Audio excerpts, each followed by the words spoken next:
Does Monday at the office feel like a storm? Not with Microsoft Copilot. That feeling when Copilot gets everyone up to speed instantly? It's sunny again. When Copilot simplifies complex data so your teams can act, that sun's shining on a beach. And when Copilot uncovers hidden insights, you're on that beach with your people, and you find buried treasure. That's Microsoft Copilot. Learn more at Microsoft.com/AI for all. This episode is brought to you by Paramount Plus. Get in, loser! Mean Girls is now streaming on Paramount Plus. Join Katie Heron as she meets the plastics in Tina Fey's new twist on the modern classic. Get ready for more of the rumors, backstabbing, and jokes you loved from the original movie with some fetch surprises. Rated PG-13. Wear pink and head to ParamountPlus.com to try it free. Hey, it's Mistress Carrie, reporting for duty from MCHQ for episode 33 of the Mistress Carrie podcast. This episode of the podcast is sponsored by Digital Federal Credit Union. But by now, you know that we all know them better as DCU. Right now, every dollar counts, and DCU understands that. And they've always got ways to help your money work harder for you. If you love your car but not your current auto loan, refinancing with DCU could put you back in the driver's seat with a lower monthly payment. They offer the same low rates to their members for new and used vehicles. Find out what DCU could mean to you and your current auto loan when you refinance with them. So visit DCU.org for more information. This episode of the podcast is also sponsored by MistressCarrie.com, which is the one place where you can find everything Mistress Carrie. Every episode of the Mistress Carrie podcast, every sit rep, every after action report, every episode of Cocktails in the War Room, which, by the way, is every Tuesday night live on my Facebook page at 8:30. And there's a ton of extras too. Photo galleries, the blog, the events calendar that's filled right now with live concert streams. And hopefully someday will be filled with regular concert dates. And there's also the official online Mistress Carrie store, where you can find a ton of awesome merchandise. T-shirts and hoodies, beanies, coffee mugs, shot glasses, pint glasses, and everything you need to outfit your new badass and kick-ass home office. Plus links to all of my official social media pages, all of the outlets for the podcast, and the link to my official fan club, the Mistress Carrie Backstage Pass on Patreon. MistressCarrie.com is the center of the Mistress Carrie universe, and it's a beautiful shade of purple. Okay, episode 33 of the podcast I've been looking forward to. I have known Matty Blake for, it's got to be almost 30 years now. He did a couple different stints at WAAF. He's a stand-up comic. He's a television host. He's a film and television actor, a voice actor, and so much more. He's also a certified Black Crow stalker, but we'll talk about that in the episode. And he's a podcast host and kind of an expert in the paranormal. Matty Blake is kind of all over the place, which is why I couldn't wait to sit him down and get him on the podcast. And we talked about all of that and more. Bigfoot, UFOs, Oak Island. Plus, we talked about some serious stuff, too, of being locked in the house over COVID, working on his marriage, counseling. I mean, I got to tell you, Matty and I were all over the place, but it was so good to catch up with him. If you loved WAAF, if you love mysteries and the paranormal, well, you are going to love Matty Blake. He's always been one of those goofballs that I was so happy that I had in my family, even though he secretly wishes in another universe that he and I had gotten married. So allow me to introduce you to Matty Blake.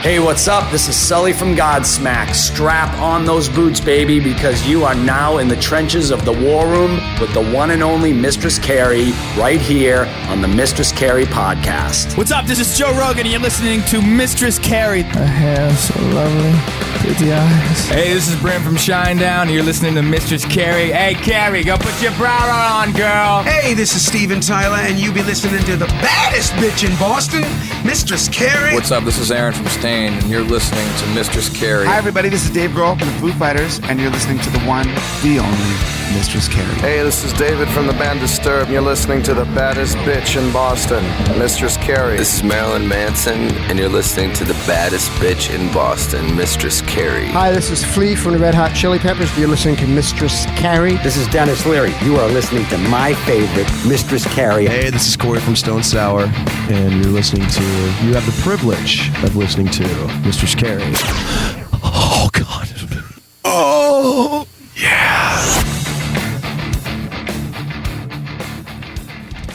Matty, Yes, can you hear me? I can hear you. It's so good to see you.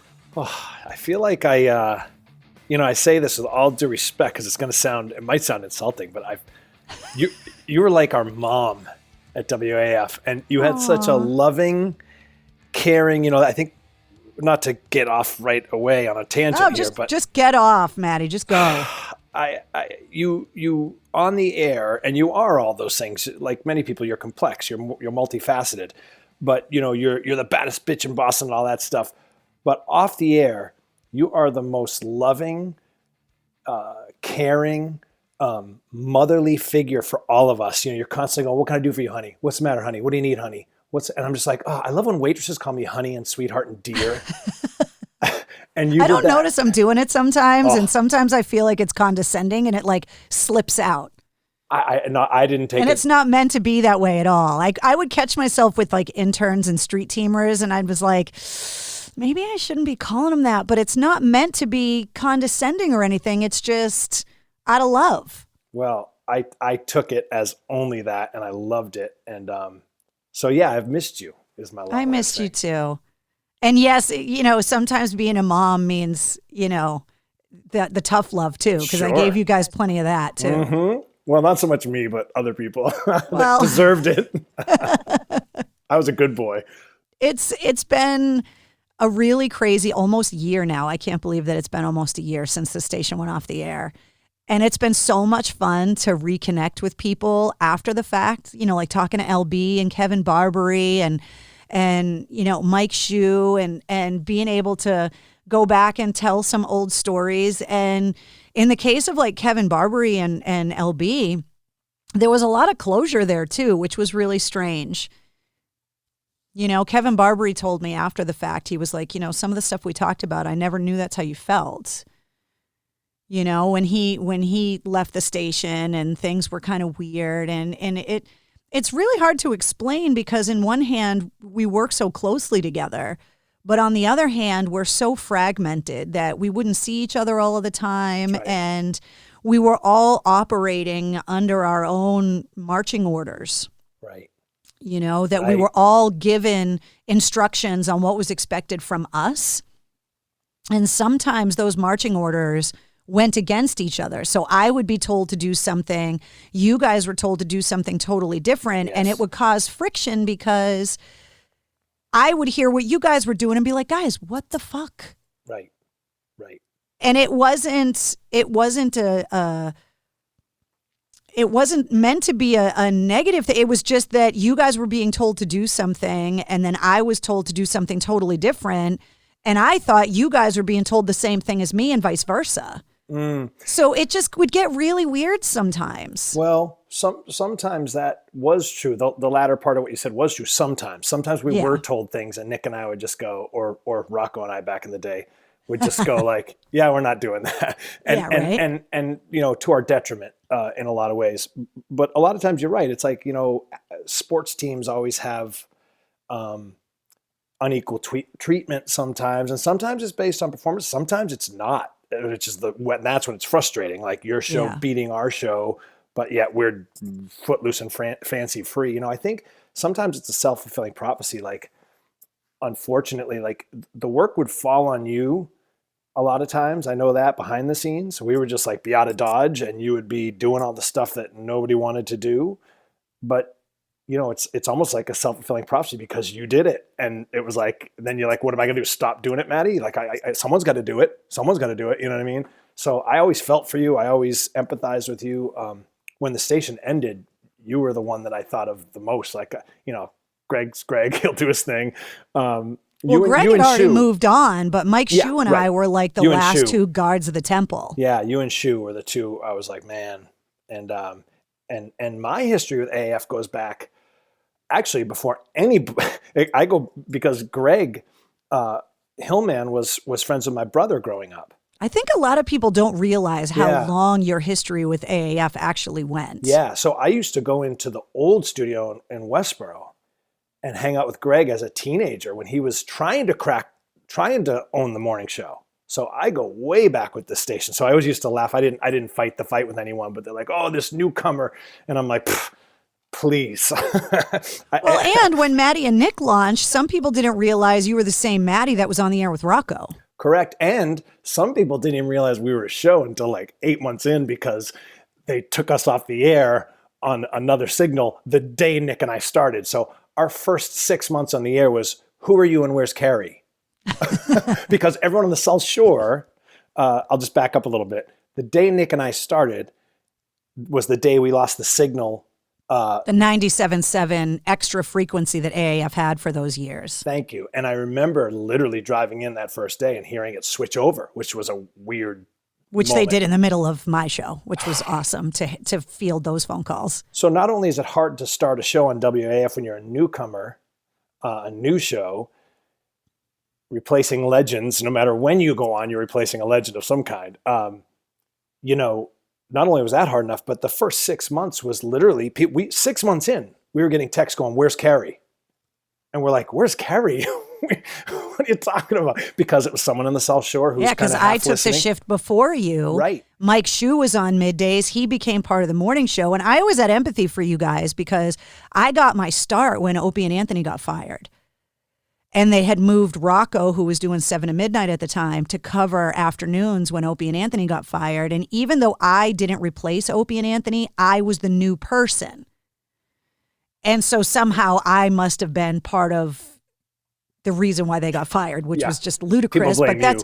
Yeah, like I had the 25-year-old truck driving purple-haired roadie had this grand plan to get Opie and Anthony fired so I could take over nights, Right. It just, but it shows the loyalty that people had to the radio station because they were so fiercely loyal to what they loved that any change was jarring. Yes. And it was hard for us too. Sure. I mean, you and I have been through so much. It's like, and that's part of the reason why, thank you, by the way, for coming on the podcast, because I've wanted to have you on for a while. And then after the new year, I just was texting you and trying to reconnect. I had this really weird thing about New Year's where it was like, I really wanted to start this year off on a way more positive note. And so I reached out to a lot of people that I, hadn't really lost contact with because you and I had kept in touch, but like I really wanted to just start 2021 in a great way. And so I reached out to you, I reached out to Nick. Like I've been keeping in touch with a lot of people and was just like, hey, how are you? That's awesome. I miss you. Yeah. What's going on? Yeah, that's awesome. So now today that I get to talk to you, it's awesome. But yeah, anytime we changed anything at all at WAAF, we always heard about it. Change was difficult. Yeah. And I understand that, people get into their routines and they love what they love. And I understand that it's always, my favorite show is when they change stuff. I'm like, hey, what? Okay. And it takes me a while. So yeah. I don't even like it when they change the labels on stuff I buy at the supermarket. No. Like, when you go to the supermarket and they completely reconfigure the aisles and you used to know where everything is and now you don't, like, I hate that. And I'm always like, why the fuck did they do that? So I can totally understand when someone listens to AAF day in and day out, while they're working or whatever, that any change in that, it's like, but I listen every day because this is how I like it. Why are you changing it? I like it this way. But the only constant is change, as obviously 2020 showed us, and life just shows us on a daily basis. So it's like you gotta roll with it. Amen. Like what do the Marines say? Adapt and overcome, right? Yeah. Yeah, they say some other things that we don't have to get into right now, especially now that I'm married to one. Like I hear about way too much of what the Marines say. Yeah, now. Apologies. So I was so happy that you were like, yeah, I want to come on the podcast. And I was super psyched that we were going to catch up. And I have this thing that allows me to see people when I talk to them. And so the fact that I actually get to see your face while we're talking makes it so much more social because this last year has been so antisocial. No doubt. I got to say, I've never noticed before, but you have a little bit of Sarah Silverman to you. Has anyone ever told you that? Yes. No. I've never noticed it before until Well, it's because I have my hair up in a ponytail and I have glasses on. Yes. She has great boobs, so I'll take that. I mean, she... Mm-hmm. That's all I'll say. So I'll take that. Oh, yeah, she's beautiful. I mean, that's a compliment. It's a vague little thing I never noticed before. Maybe it's the glasses, I think. Yeah, it is, because she wears glasses like that, right? Yeah, hair in a ponytail and glasses. This is my Sarah Silverman costume. Yep. I'll take it. Both super talented, so there you go. Aw, she's funnier than I am. Different funny, but you're funny. And she is something that I aspire to be more like, meaning she's absolutely 100% fearless. Yeah. I consider myself to be that way a lot, but I have so much respect. Maybe it's why I love stand-up comics so much, is that you have to be totally fearless, you know? And you've been a comic for a long, long time, and it's an art form that I absolutely loved. I talked to Lenny Clark about it when he was on the podcast a few weeks ago. The fact that you can go up on a stage with just a microphone in front of a live audience with no safety net, no nothing, that's ballsy to be able to command a crowd. It's one thing to be in a band on stage with your bandmates and you're playing instruments and there's something else, but a stand-up comic just has to go up there and do it with just their brain and their mouth. And it's an art form I love. And so, you know, female comics, it's just, you know, you got to be fearless. Yeah. I miss doing it. And I struggle with that sometimes. Especially during this pandemic, I've been thinking about, I have the thought, should I get back into it? Because it was something I was good at. You know, I say that with all humility. I was just good at it right off the bat. And I'm not saying I was a developed comic. I'm just saying I had natural aptitude for it. And I got fast success right away in stand-up. And Lenny is a big reason for that. Lenny saw me. Actually, it was a WAAF event. I did one of Greg's I was one of the comics on Greg's one of the first he did when he did the celebrity golf tournaments, and I just crushed. I made fun of Derek Sanderson, and there was a table full of Bruins, and the room just, you know, it was just one of those ridiculous sets that we have that's just the room literally lit on fire and just. Well, I think no matter what you do, if you work in radio and you have a really good show, you turn the mic off at the end of the show and you go, okay, that was a really good show.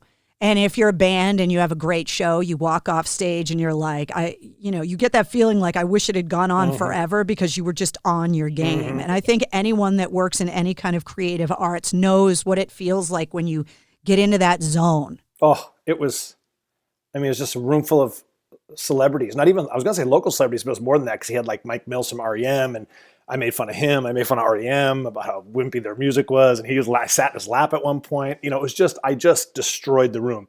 I was there that day. You were? Yeah. You remember that? Yeah, because I was Hillman's intern. Right. And then I was on the street team, so I used to joke with Lenny Clark about it. It was my job to drive the golf cart around and drop off cases of beer to everybody that was golfing. I remember that's in another life we could have been married because I asked. You always used to say that. I asked Greg you about never you. had the balls. I asked Greg about you. I was like, "What's her deal?" Huh? He's like, "You couldn't handle." Yeah, you don't even want to go there, bro. That's an onion right there. You don't want to start peeling back them layers. It'll horrify you. He was right.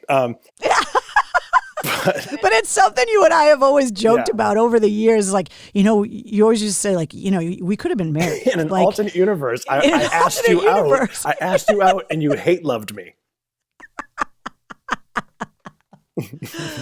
Oh, man. Well, speaking of being married and stuff, how have you been handling being locked in the house with the family? Like, how has it been to be a dad to a teenager through this whole thing, answering really hard world questions? And how has it been for your marriage? Because my marriage is A, new, and B, he's deployed. So it's like, it's a total opposite thing where it's like, we're not even on the same continent through this stuff. Is he on a secret mission? Can you know where he is or no? Yeah, I know where he okay, is. Okay, yeah. He has access to Wi-Fi and stuff, so we can talk pretty much every day. Yeah. Okay, all right, that's good.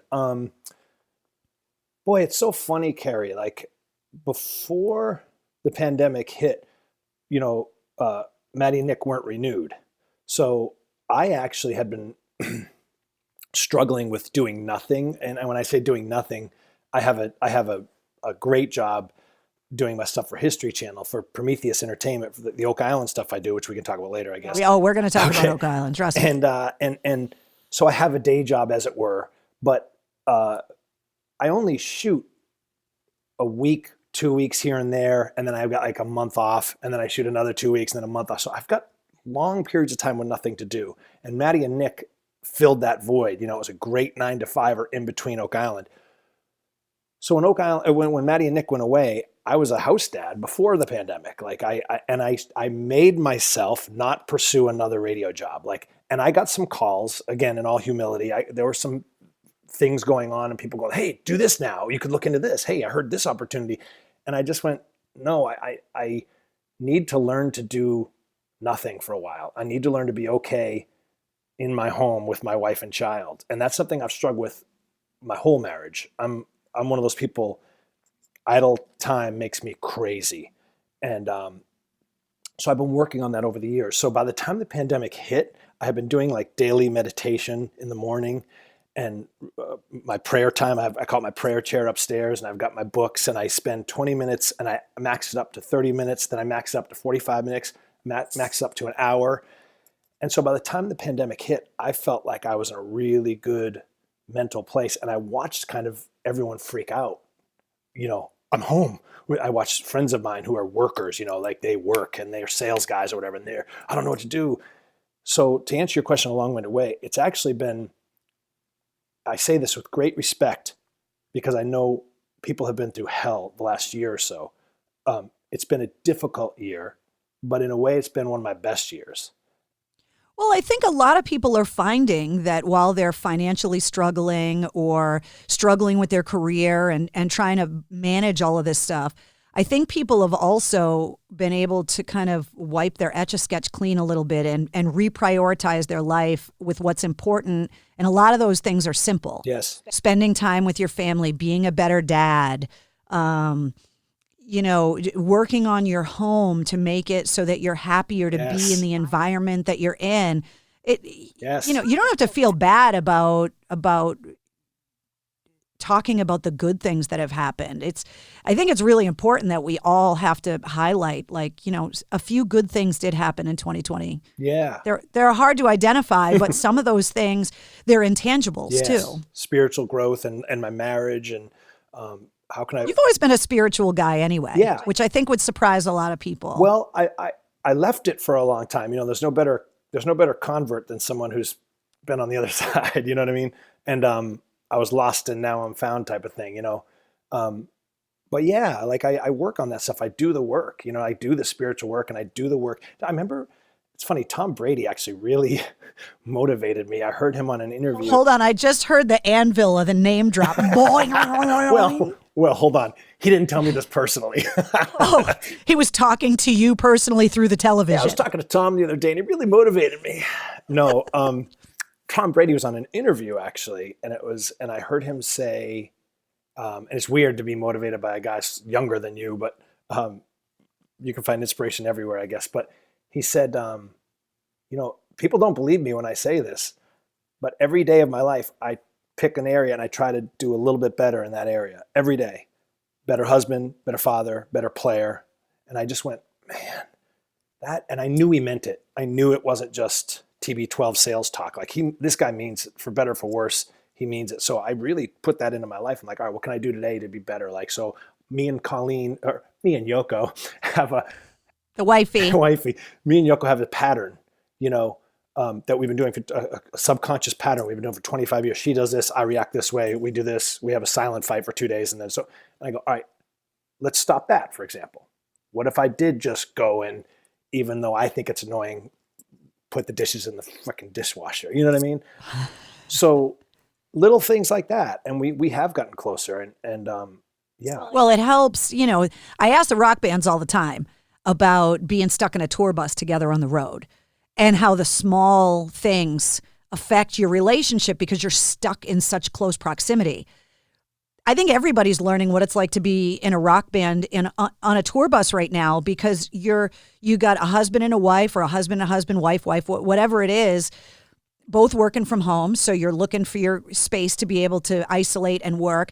And then you're locked in the house with the kids and you're starting to notice that the little things, the fucking sock on the floor, now that you're stuck in the house, these things really do magnify and change the vibe in the house and your relationship within that house. Absolutely. You mentioned something earlier too. I loved, you said, even if it's just improving your environment that you live in, because we're all stuck there. And it's like, that's been a huge part. I know there are things that she wants, and I'm trying to be super attentive to those things, as opposed to, I think as a young married man, we met in 96, got married in 99. Now, you guys have been married a long time. Yeah. Once you'd rejected me, I found her. That's right. Yeah. And she's got green hair, which is odd.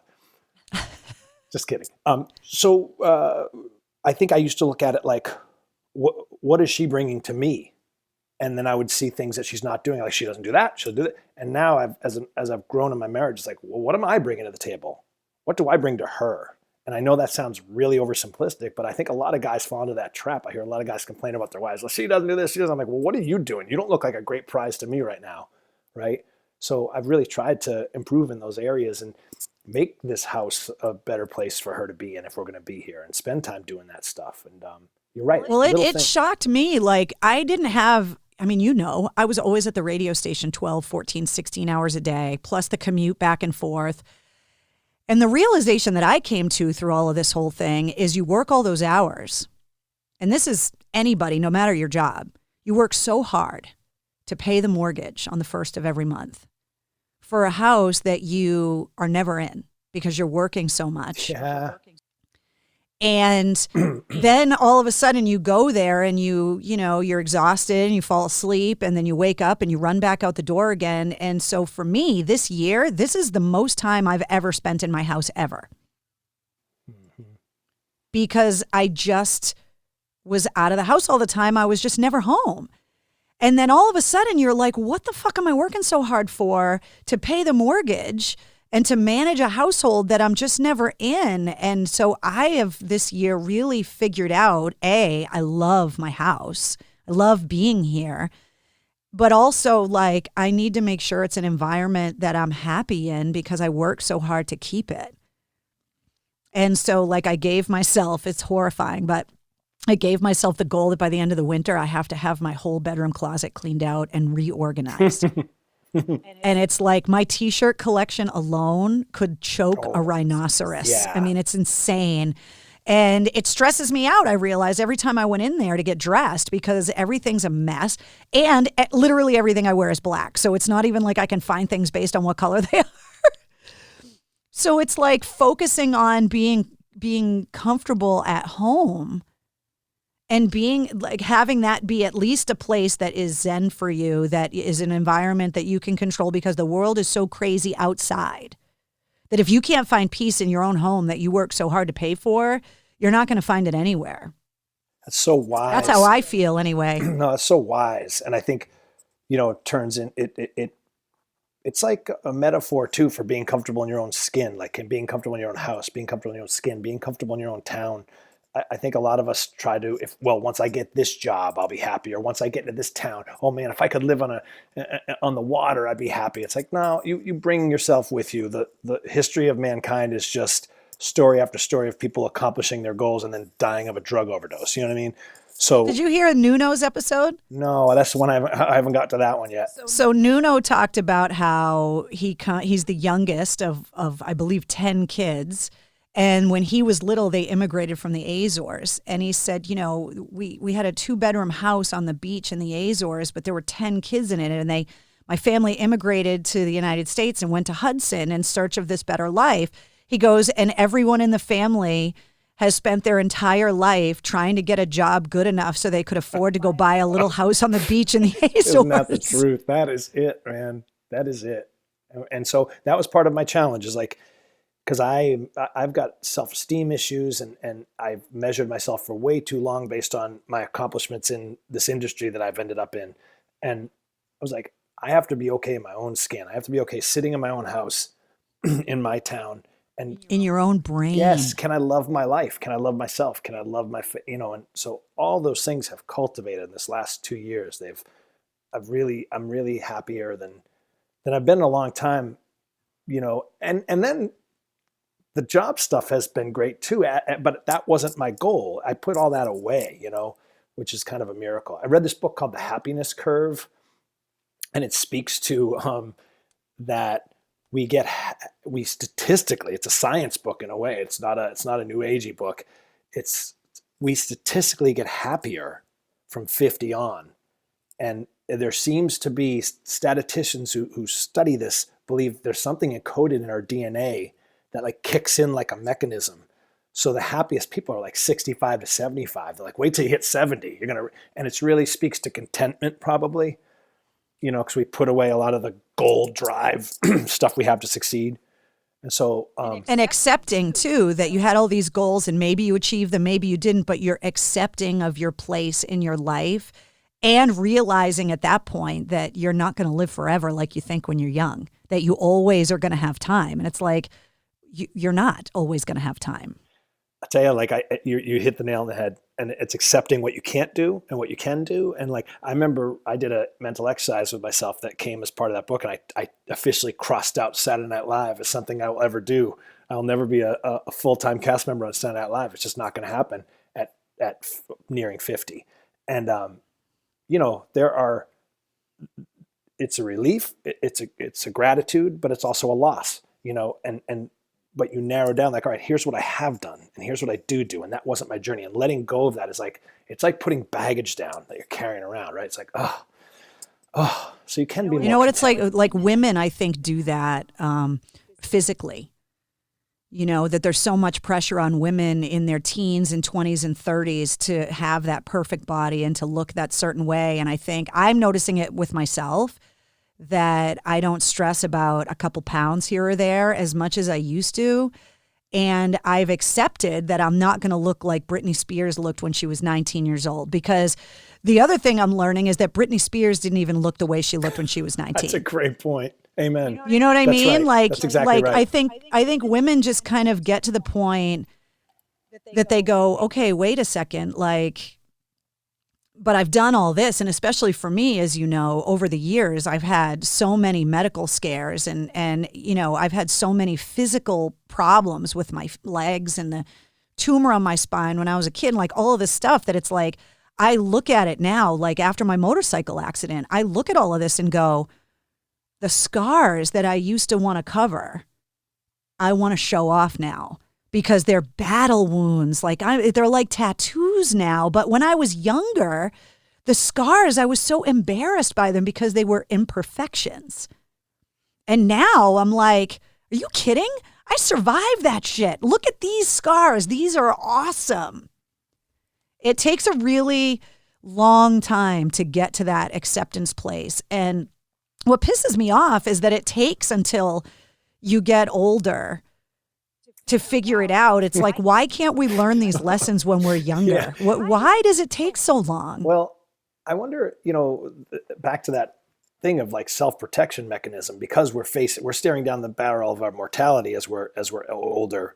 So maybe that increased sense of acceptance and happiness and inner peace, I guess, is what we're really talking about, protects us from the fact that options are over now. They're limited. So maybe it's something to do with that. And that when you're 25, you don't need protection because you're going to go out and conquer the world, right?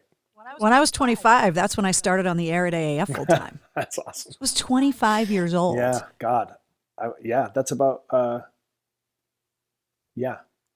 when I got the gig. When I did that stand-up show, I wasn't thinking radio at all. I was making my way as a stand-up, and sketch and improv. I was with Improv Boston. I was doing sketch and improv in Boston, living that life, and doing stand-up and working my way up. And then Lenny saw me I did that tournament, and Lenny was there. And it's funny, we mentioned that story earlier about that night. He grabbed me, and my job was to open for him and introduce him. And I blew the room apart. Sorry, Lenny.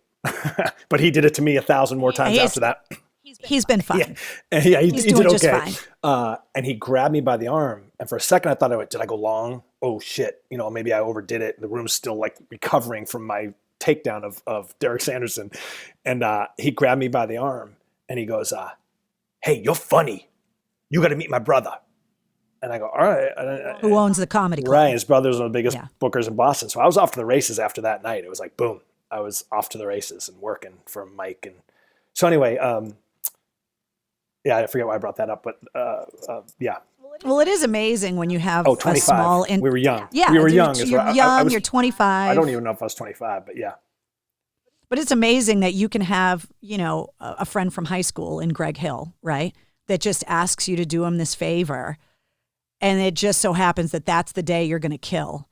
And it's in front of Lenny Clark, who's got a brother that, it's those little itty bitty moments, kismet, serendipity, like whatever word you want to use, but it changes your whole trajectory. I'll tell you something else that happened.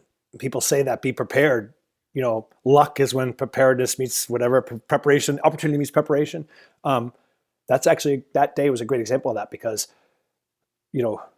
Greg was my brother's friend. He was older than me, but he was working at V66 and we would see him on TV, like literally laying cable, like John Garabedian would be doing a V66 hit and you'd see Greg with his mullet, like crawling on and I'd go, that's right, it's Greg Hill, or, our paper boy, as we used to say. And he kind of, when I look back on it now, he kind of opened up the world to me, like, our friend is on TV, like what? So as he started to make it as on AAF, left V66 and started making an AAF. And then I knew when I started doing stand-up and sketch, like, all right, I did very little on purpose early in my career, but one of the things I did do was like, I'm going to get as good at this stuff as I can get so that when something like this does happen, I'm ready. And that's exactly what happened. And Greg said, hey, Greg saw that I won an open mic night and I was working as a comic in Boston for a couple of years before that happened.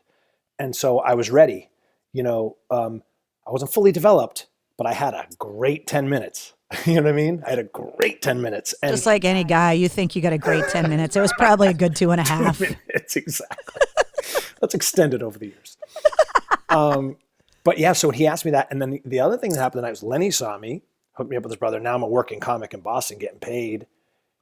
And the old PD at WAAF was there that day. And he said to Greg, I fucking love that kid. That's your comedian buddy? I love him.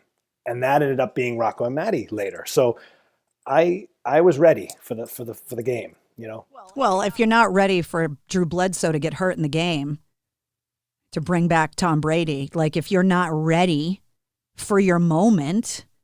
Doesn't matter who you know at that point. No, because, especially like I said, with stand-up, it's just you. Yeah. And I talked to Lenny about it because Boston has always been one of those cities where just great comics always came from. And so you were trying to cut your way in at this time when the Boston comedy scene was so huge. I mean, tell me what that was like. Oh, I mean, I had, some of the greatest nights of my life. Nick's Comedy Stop in Boston was one of my favorite. I used to do the bachelorette parties. I kind of had a whole 5 minutes in my act just to deal with bachelorette parties. I would just kill, and again, not a fully developed comic. I didn't have a point of view really. I was learning how to, but I could kill on any given night, and I came up with guys like Gary Gulman. We became very good friends and we all know what he's gone and done. But it's funny, years later, I had Gary on, I had a show on this an upstart network. It was on DirecTV. I had a daily studio show, talk show on TV, and I had Gary on as a guest and we had lunch and he goes, this is what you were meant to do. We were talking about comedy and he goes, whenever we had a night off, I was on stage. I was working my act. I was running comedy. You always talked about, I'm going to go film something. I want to do a sketch. I want to write something. Like you did stand up well, but this is what you're meant to do. And I was like, to define yourself and go, okay, he's right. Because if I had a night off, I wasn't getting paid, I wasn't doing stand-up. So that speaks to my lack of love of the craft like he had. Not my lack of respect for the craft, but my lack of love of doing it. No, but if you love what you do, you're willing to do it no matter what. Right. You're willing to do it in a room with two people and not get paid. That's right. It's the same thing with a musician. It's the same thing. It's like if you're happy playing in your garage. That's right. Then you're a musician, and that's what you're meant to do. That's right. Yeah. So, and then I had that love for other things, which I ended up doing, thank God. But yeah. So it was. What do you think it is about Boston that generates these comics? Like, what is it? Because there's what I'm seeing with the podcast, and this is why I ask, is that the podcast is in almost 100 countries now, and the podcast is spreading nationwide across the United States. And I know that there's audience that is finding the podcast just because they're finding the podcast, and that they don't listen to it because of all my years at WAAF. And there's a lot of people that listen to the podcast that have never been to Boston. So it's like, what is it about us? What is it about this place that generates such amazing stand-up comics? Because, Lenny started listing them, and it was like dozens of them. Yeah, I think it's kind of like Canada. I think it all comes from Mother England originally. Like if the British sense of humor, that kind of ability to be very cutting very quickly. Like I was reading a book about the revolution, and some of the things that are the planning the revolution, these satirical cartoons and things that they wrote are unbelievably funny, even for now. And that kind of came from that dry wit in England. And then so like you have a lot of comedians that are of British descent in Canada, Martin Short, Mike Myers, that whole crew. And then they kind of bled down here to Boston or New England. And then generations later, you have to be very sharp, very quick. And the audiences are tough in Boston. It's a working class area. So I would go and out. I don't have time for bullshit here. Yeah. And I would go out west. Like Lenny actually set up a showcase for me with Mitzi Shore. I got to, it's funny that documentary came out about the Comedy Store. I got to do that. I auditioned for Mitzi Shore. I did the 2 minutes on a Tuesday night. I forget when she used to do it. And then I got passed on to the Thursday night, and I did 15 minutes on a Thursday night for Mitzi in a showcase, see if I'd become a regular at the Comedy Store. So I got to do all that. It was really cool. Lenny set that up for me. But I noticed out west, besides the famous guys who probably came from somewhere like Boston or Toronto or New York, the LA comics were doing sketch on stage. They were doing character work. And I was like, oh, I'm going to destroy these guys. And I wasn't even a good Boston. I was like a middler Boston guy. You know what I mean? But I was like, I'm going to fucking kill these guys because I have jokes. So I think Boston taught you how to do it. And guys like Lenny and guys like Don Gavin and guys like, there was a guy, Dave Fitzgerald, who kind of took me under his wing. They would watch your set and go, yeah, that's not really a joke. Do this. Set up punch, set up punch, set up punch. Oh, okay. So I think all of those factors, I think that our history, the toughness of the audiences, and then the comics themselves kind of not accepting mediocrity. LA, a guy would go up there and do like a character voice, and all the other LA people going, you're awesome, because they're afraid he's going to get a show. Boston, I think fucking Lenny would, or Mike Donovan would care if he thought I was going to get a show. But like, yeah, your act sucks, kid. It's just who we are. For anybody that doesn't know that much about stand-up comics and doesn't understand, that just thinks Mitzi Shore is Paulie's mom, as a comic, talk about how important Mitzi and the Comedy Store were to the entire industry. Because, you just talked about, there's a documentary about it. It can't be understated, her importance. I missed, obviously, I'm not that old. I missed the whole Tonight Show, Johnny Carson thing that comedians always say, if you got on Carson, you were a made man, right? So, especially if he invited you to the couch. Right. After your set. By the time I was coming around, the only thing you really had like that was probably getting passed at the Comedy Store by Mitzi Shore. If you got passed as a paid regular at the Comedy Store, you might not have been famous the next day like you were on Carson, but you were on the comedy map. If Mitzi liked you, you're on the comedy map. Now you're in the game, man. You've got a chance. So yeah, she was very important. She was very important for a young upstart comic, no doubt. And then it travels, like word travels fast in LA. It's funny, when I went to go to the first night, the 2 minute, it's like the open mic night. I remember Tommy Davidson was hosting it, the African-American comic, real skinny. His name's Tommy Davidson, I believe. Yeah, I know who Tommy Davidson is. He was hosting it. And like he was on In Living Color. Yeah. Uh-huh. Yeah. He was hosting that night. And so you get 2 minutes, I think it was, maybe 2.5. And then a light would go on. That's it. And he gave everyone the speech. So comedians literally would line up on the street and they put your name or a number, I forget, in a bingo barrel and roll it. And then they pull out comedian. And then if you're not on that list, try again tomorrow night. And comedians would literally wait out there all day to get their name early in that basket to maybe get the 2 minutes. So, and then they had to wait for the next time they did it. And people think 2 minutes isn't a long time, but when you work in radio, you work in stand-up, you realize you can do a lot in 2 minutes. You can, good and bad. Yeah. So, so Lenny had set that up for me, that I didn't have to put my name in the bin. He had made a call to somebody. So I went there and I start getting to the front of the line, which immediately puts me in a bad light, right? Because I got to talk to the guy and say, hey, I'm Matty Blake. I'm a friend of Lenny's. It was set up. So now they all hate me, treated like shit, just awful. I did very well in the 2 minutes. And as a matter of fact, I was one of the last ones to go on. I think I might have been the last one to go on. And the light went on and Tommy Davidson was on the side and he went like this, keep going. Like he gave me the keep going sign, just keep going, man.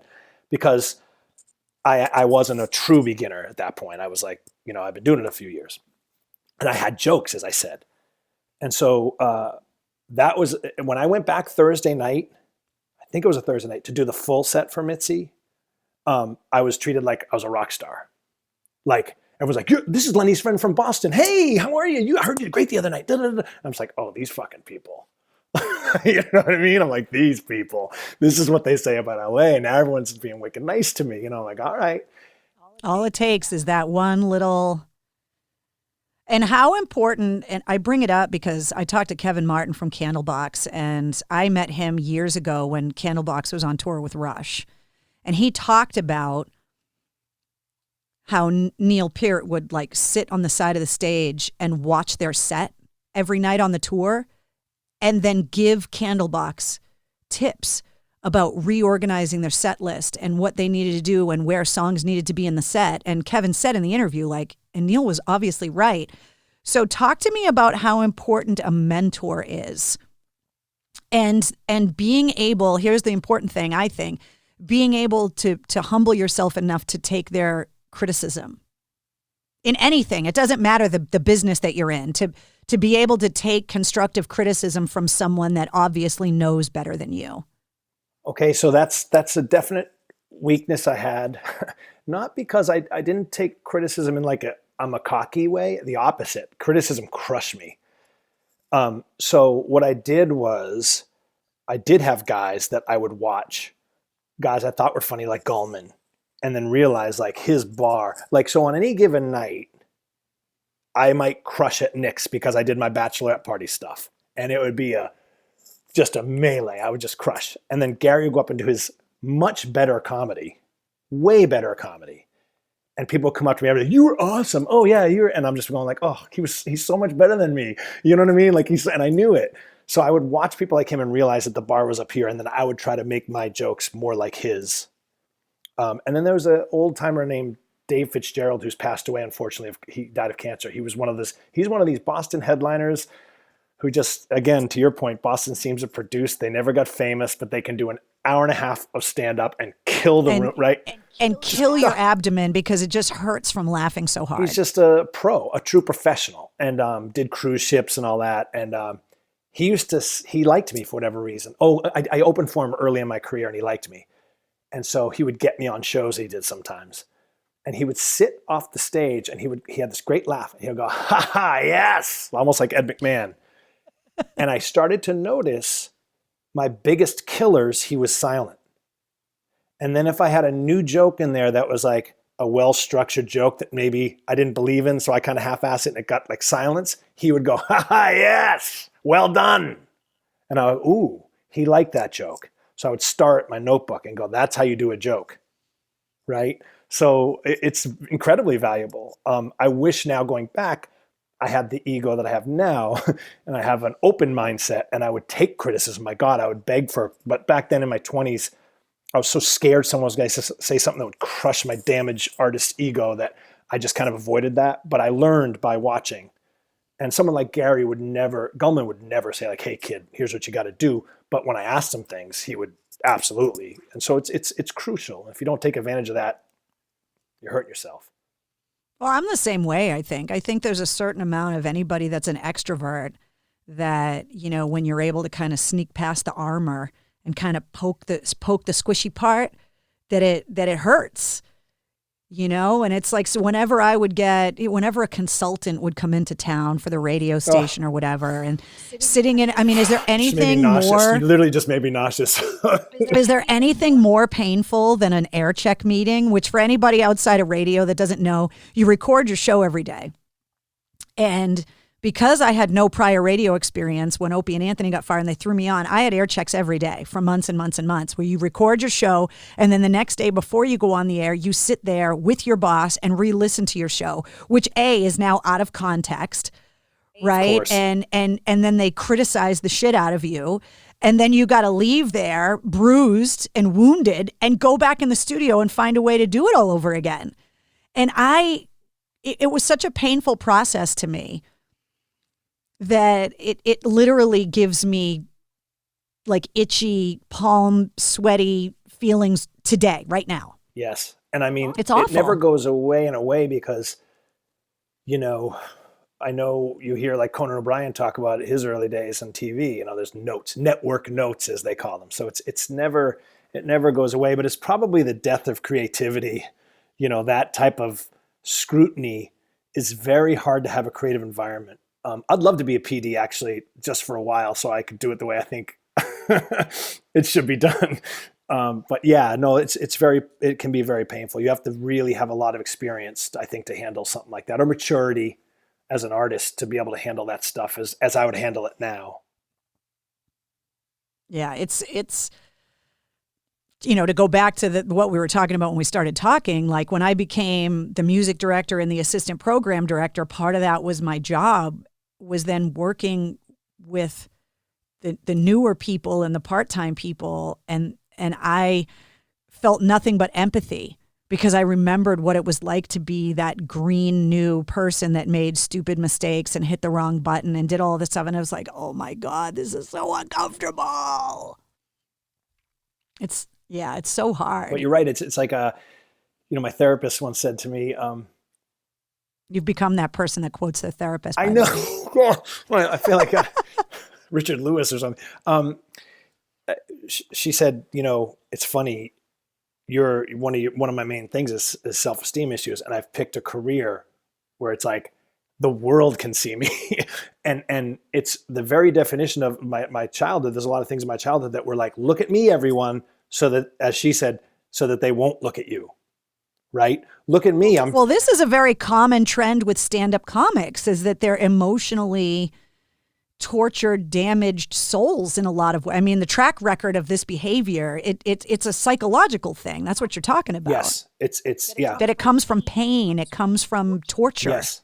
There's a great old Saturday Night Live sketch, The Dysfunctional Family Feud, when Phil Hartman played like the dad, and he's going at it with the middle son, who's played by, I think it was Christian Slater. And then at the end of the row is Chris Farley, and he's the youngest son. And the father and son are fighting, and Chris Farley's going, "Look at me, everyone!" And he's doing, you know, like his little Chris Farley dance that he does. And I'm like, there's a lot of truth to that in me. And yeah, that's the best way I can say it. Look at me, everyone, so that no one takes a look at you. Right? It's a show. I'm way more comfortable. I would go up to right now with no prep.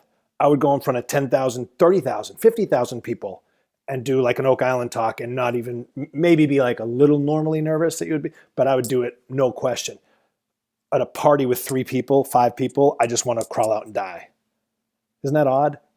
Yeah, it's very strange. Isn't that odd? So that's the type of stuff that we carry. Did you start going to therapy because of the restraining order from the Robinson brothers? Was that court ordered? Is that why you had to start going? Because of your stalking issue with the Black Crows? Oh, well, okay, so here's the one thing, and this ties into WAAF, because we've talked about this. You and I used to talk about this when I was there, the Matty and Nick years, is like street cred with the audience. And, you know, yes, I might golf, and yes, I'm a little preppier than your average AF person, but one thing that's true about me is my absolute love of rock and roll. I've loved rock and roll since I was a child, since I first, you know, my first memories are going into my brother and sister's rooms with their turntables. I would trade rooms. Whenever my sister was gone, I'd go into hers. My older brother, I'd go into his. They had the records, headphones on, 70s turntable, and just crank rock and roll music. And I came alive as a human being. And so when you love a band like I love the Black Crowes, I think the audience loved that. And some of them hated the Black Crowes. Yeah. But they loved to talk about my love of the Black Crowes and make fun of me. Any rock fan has that band that is the end all be all for them. And it doesn't matter, you know, I mean, for me in a grand scale, like people ask me like, who would be a dream guest for you? And it's like, I want to interview a fucking Beatle. Yeah. Yeah. They are the end all be all for me. It all started if you're going to dig the archaeology of, you know, the fossils of rock and roll and the cave drawings of rock and roll, to me, it's the Beatles. No doubt. No doubt. And, you know, but then there are those modern bands that are the bands that kind of grow up with you, that make an imprint on your soul for whatever reason. And you and I have always shared that love. I'm a little more reserved and less creepy about it. But you and I have always shared a love and passion for the Black Crowes. Always. That record came out. So I was aware of their first record, but I wasn't blown away by it. It was I'm like, oh, this is throwback. Shake Your Money Maker you're talking about? First, yeah. And I go, this is a good record. You know, it's kind of rootsy. And then I was in college and everything around, I was struggling with these aforementioned body image issues and self-esteem issues. I had a girlfriend who ended up leaving me, and I think deep down I knew she was leaving me. It was like tough times for Matty B. And everything around me, it was like either really ballady bullshit or, you know, kind of, what do they call that? Kind of rap metal type sound, almost ska-ish. Like that was really big then. And the only music I had was like that old music I've been listening to since I was a kid. It was all classic rock. And at a really low point. A lot of it blues based. Yes. I mean, you talk about, you know, British comedians. There's also that British aesthetic where they took the blues from America to England, chopped it up, regurgitated it, and it came out as the Stones, Zeppelin, all of these bands that they were like, well, this is what American music did for us. Yes, ma'am.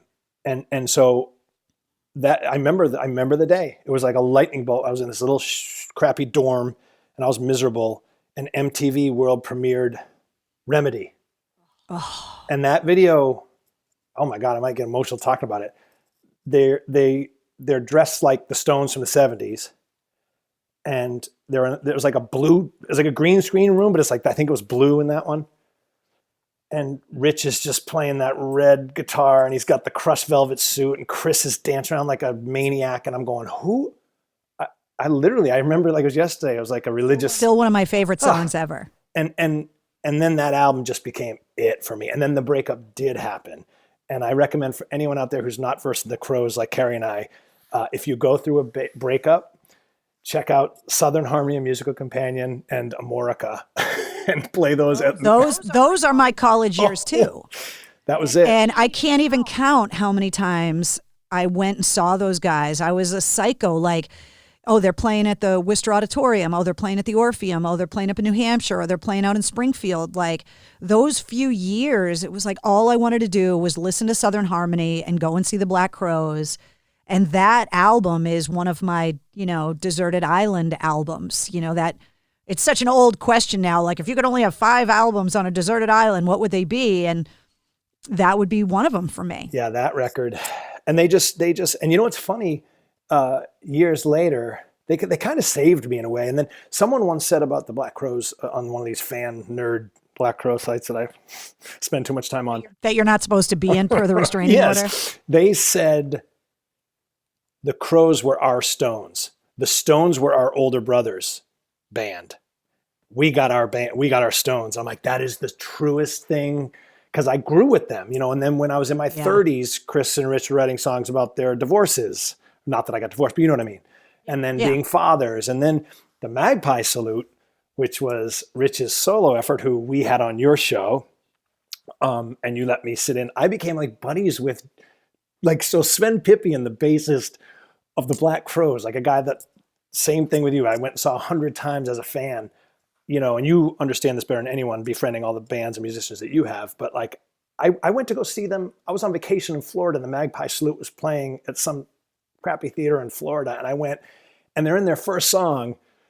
And like, Rich Robinson sees me and goes like, gives me one of these like, hey man. And then Sven Pippian's literally singing like high harmony and looks down and he goes, mauls the words, he goes, what are you doing here? And I'm like, I'm friends with the Magpie Salute. And the lead singer, John Hogg, and I became buddies. And we talk to this day, through Instagram Messenger and stuff. He's in England. But so what a cool, if you had told me that in college. And then I got to interview Chris and Rich the same summer before the Crowes have gotten back together like they did the last year of Matty and Nick. They both came through Boston separately. I got to interview Rich with you and a few phoners too on Matty and Nick. And then I got to sit down with Chris. We talked for like an hour and a half.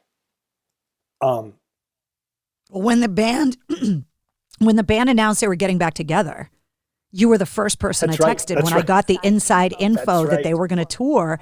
I was like, hey. That's right. Don't fucking tell anybody. Yeah, that's right. And you got me tickets, and I was doing something for Oak Island and couldn't go. But yeah, I've seen those guys perform. Dozens and dozens and dozens of times. And yeah, that's my band. That's I just love them. I just love them. Did you hear the new song? The new old song. I liked it. You know what it sounds like? It sounds like Hot Legs by Rod Stewart. It has the same little yeah. I love it. It's great. It's quintessentially that album, right? Simple, straight ahead. Well, it's a leftover from the first record, the Shake Your Moneymaker record. It's called Charming Mess, and they're doing a 30th anniversary reissue, and so they released the song, and it's so weird to hear because it's from that era. So like, it feels like the early 90s. Yes. It has that texture about it. And the ticket you got me, by the way, is so that everyone doesn't think I'm making stuff up. It wasn't, the Crowes reunion didn't happen because I got like second row tickets to that. That was stopped by COVID. This is their Birds of a Feather. The Birds of a Feather, which Mike Shue, that was the week that we found out AAF was going off the air. That's right. And I was in Canada. It was the Wednesday night before the last two shows on AAF. Yeah. I had seen them do Birds of a Feather, so I wasn't completely crushed, but I would have loved to see them with you. But like I said, Canada, I was doing my own. Because Mike Shue is always a big Black Crowes fan as well. Yep. And it was so, that's the second to the last concert I saw last year. And I just remember being in the Brighton Music Hall, which is a really super small place, and knowing that in a couple days AAF was going to be gone, and watching the Robinson Brothers acoustic and standing there with my arm around Shue and like us drinking beers and singing, like it literally tears me up to this, because everybody from, the radio station was there. And not only that, but all the other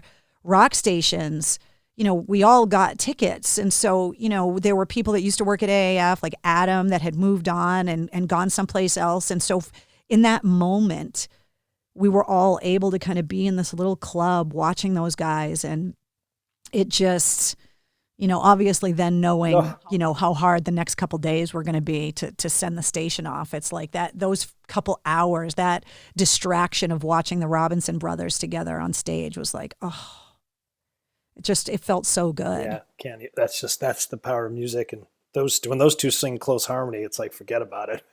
Yeah. Well, I forget who it was that said it, but they talked about how there's a certain harmony that can only be reached by brothers. Chris talks about that a lot. He says there's an alchemy between two brothers' voices in particular. Like, when I went and interviewed Chris, he was with a guy named Neil Casal, who unfortunately committed suicide. And that was Chris's band, the Chris Robinson Brotherhood, which is a very trippy, but they sang close harmony together, and it was beautiful. And then in that interview with me, I think it was actually back before we started, or after we were done the official interview, he was talking about, I said, boy, you and Neil sound great together. He goes, yeah. And then he goes, yeah, there's something about brothers though. And I said, yeah. And I was like, oh my God, because I was told not to bring up Rich. So he mentions that a lot. He there's an alchemy between brothers' voices. Yes. It's so funny because people don't realize that when you set up interviews with people, sometimes their handlers, their management, the record label will say, look, they really don't want to focus on this. Can you not, if they're going through a very public divorce, can you just not bring that up? Can you? And it's like, okay. And then as the interviewer, you're sitting there and then the person brings up the stuff that you were told. And now you're in this place where you're like, I'm walking through this motherfucking door because he opened it. Rich did that to me on the first phoner. He, they kind of said, look, he wants to talk about Magpie. I said, listen, I'm having him on because I'm a fan of this band. Like, don't worry about it. We don't have to talk Crows at all. And I think 3 questions in, he was like, well, look, I mean, everyone knows that Chris and I don't talk anymore. And I'm like, so then I was off to the races. I'm like, all right, he brought it up. So I was like, well, speaking of that, and then I asked a million questions about that. But yeah, they give you the opportunity sometimes, the artists themselves. Yeah. Yeah. And you're like, and you're looking at the handlers going, sorry, I'm going over here now. Sorry, he brought it up.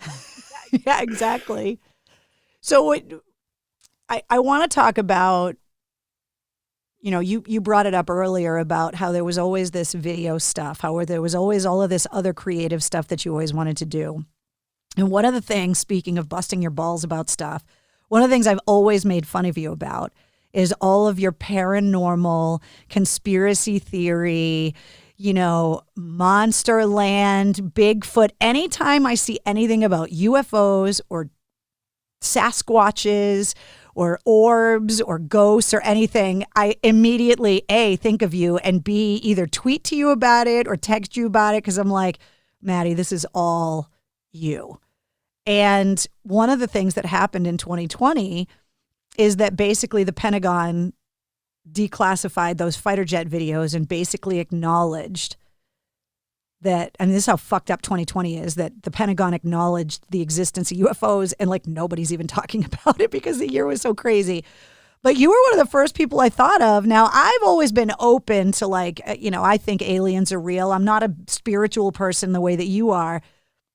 You've taken this to a whole other level when it comes to paranormal stuff and all of that. And one of the things that I find really interesting about it is that in a lot of ways, people would think that goes totally against all of your spiritual beliefs because you are such a spiritual guy. You would think, unless, at a certain point it becomes semantics, because if you look at, say, the Christian faith, which I happen to be Christian, like if you read New Testament stories, what have we got? We've got people rising from the dead. We've got angels ascending from heaven and going back up in heaven. We've got people seeing bright lights falling on the ground, burned afterwards, blinded after seeing these people appear from them. Coming back to life after death. Exactly. So that's supernatural. So to me, if the way I look at it is if any of this stuff is real, it could all be real, right? If we can, if anything that we can't explain that people tend to poo-poo turns out to be real, then all bets are off. For me, it increases my faith. It increases my faith that there are things that we can't explain that happen behind the veil. Because if there's bad, there's probably good. And if there's good, there's probably bad, right?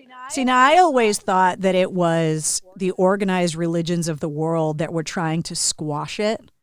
The way that tobacco companies always wanted to squash weed because they knew it would compete. So I always looked at the big organized religions of the world not wanting to give credence to UFOs or anything because it would undermine what the facts, quote unquote facts, that they have always pursued.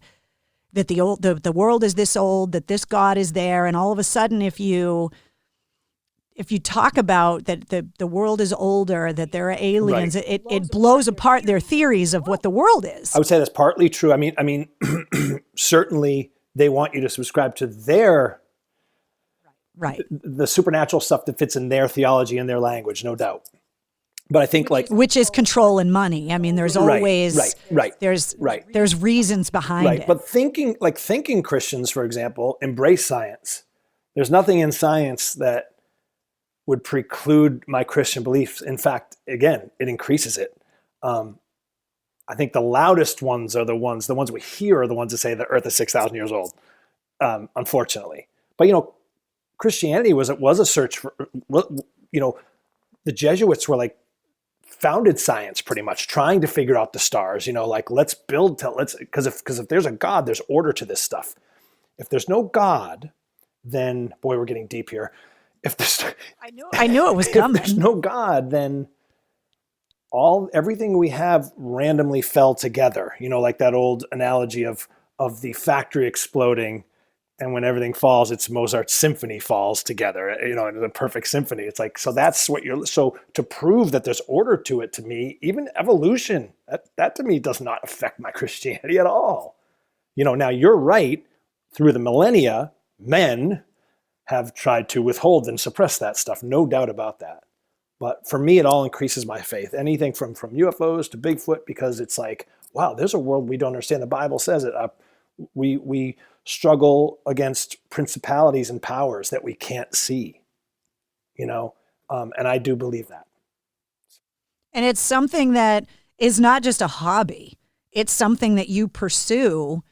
You've got this Rated P for Paranormal podcast, yes, which you've gone in deep on now. Yeah, I love it. It's a perfect and mix. Obviously, Oak Island is part of this. I mean, it's not Sasquatch, but it's conspiracy, and there's so much going on surrounding it. Yeah, Oak Island, this is a good lesson too, if anyone happens to be listening that is like, wants to get into the business and is young maybe. Because for years I hid these passions of mine, this part of my life. Like I love sports, I love the Black Crows, whatever it is. I love golf, whatever. Yeah, but if you sit down at a bar and start telling your buddies you believe in Bigfoot, right? Shit gets weird, right? Especially back then. So I was always careful, especially professionally. Like I would never. And then at a certain point, because of some self-development work we mentioned earlier and some therapy and stuff, I started saying like, this is who I am. I love to talk about UFOs, let's say, for example, or ghosts. And I started telling my story out. And as fate would have it, a producer I worked for in my New York City years, on another job for VH1, actually doing some hosting work for VH1, was asked to work on Oak Island. And he remembered me talking his ear off all those nights that we hung out together on after working or traveling together about UFOs and mysteries and all that type of stuff. So one of the requirements of the job on Oak Island was whoever this host is, we prefer they be into the mysteries of the world, the unexplained maybe. This is a mystery. This is a treasure hunt, but it's also got a lot of ethereal parts to it. So he thought of me right away. He was like, oh, Matty Blake, the guy who did our VH1 stuff, try him. And I was up against some names. There were some names that they wanted to have do this show, to host this extra content, Oak Island stuff. But I swear to God, Carrie, it was only because of my passion for the material and the fact that I was public with it to somebody.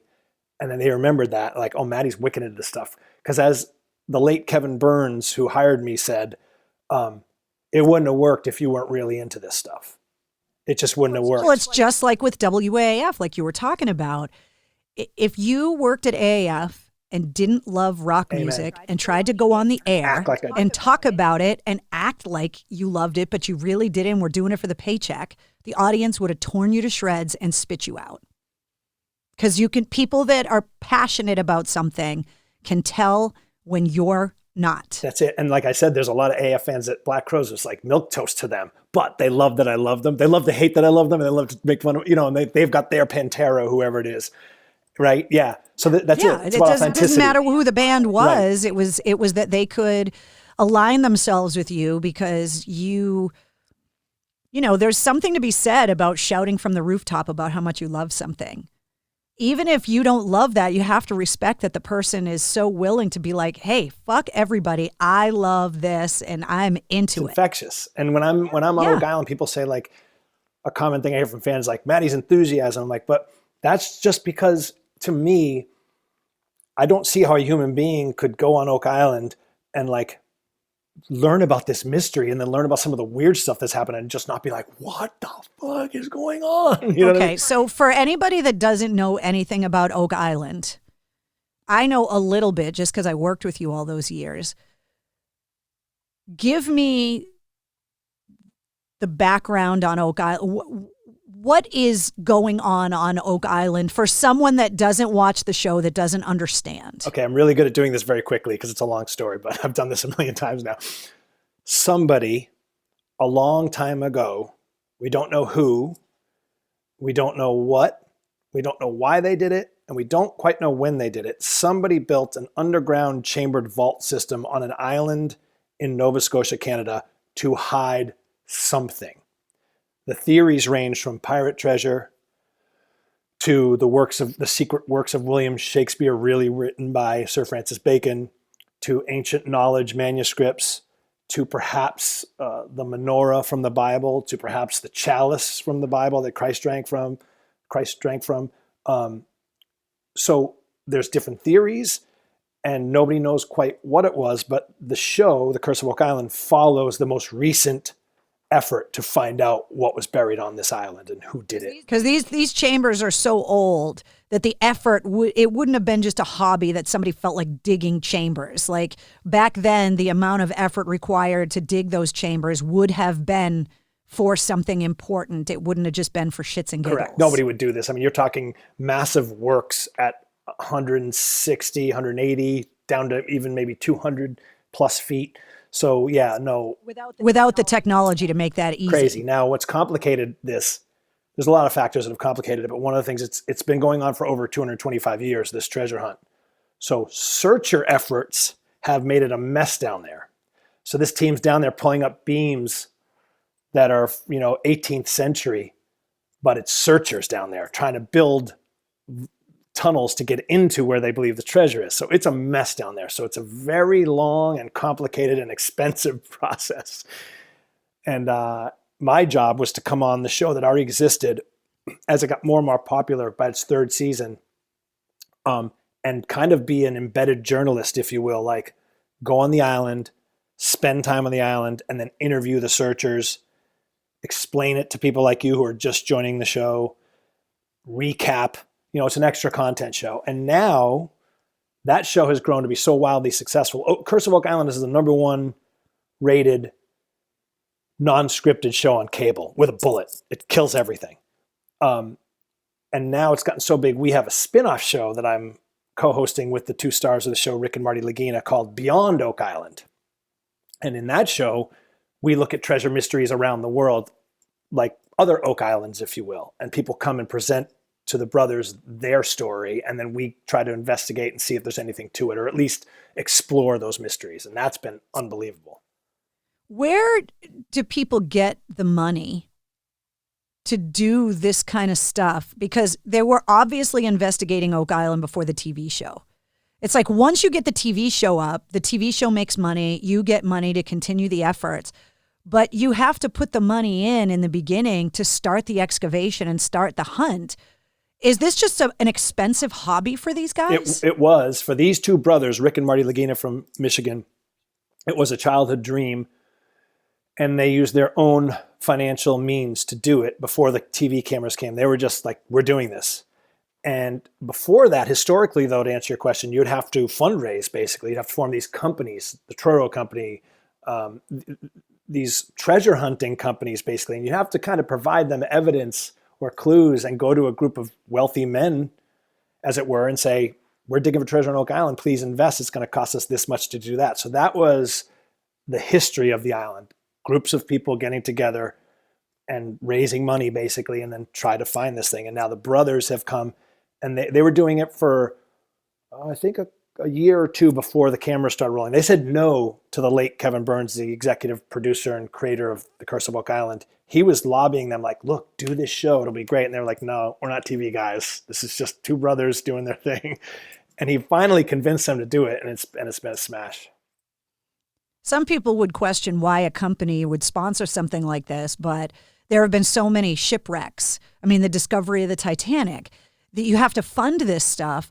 But if it turns out to be true, the amount of money that can be generated by, I mean, you guys sent Stiz to Vegas, and he went to the Titanic exhibit at the Luxor, and I went too at a later date, and there's this huge piece of the Titanic that broke off because of the iceberg, and it says, don't fucking touch it, assholes.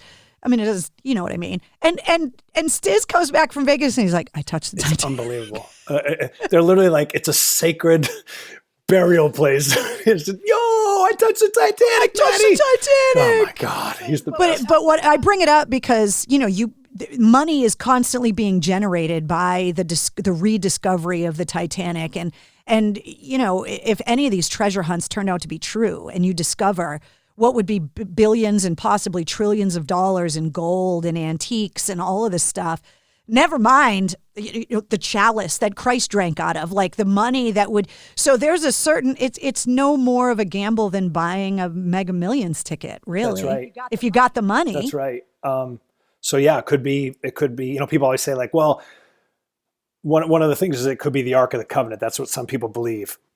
And someone said, well, if they find something like that, then the show's over. I'm like, are you kidding me? That's 10 more seasons. If this team finds the Ark of the Covenant, that's 10 more seasons. That's a lifetime of television. That's a channel. Yes, that's a channel. Thank you. It's a whole channel. That's it. Who discovered the tunnel system first? So the legend of Oak Island is in 1795. A guy named William McGinnis and his friends. The island had been rumored to have weird stuff going on it.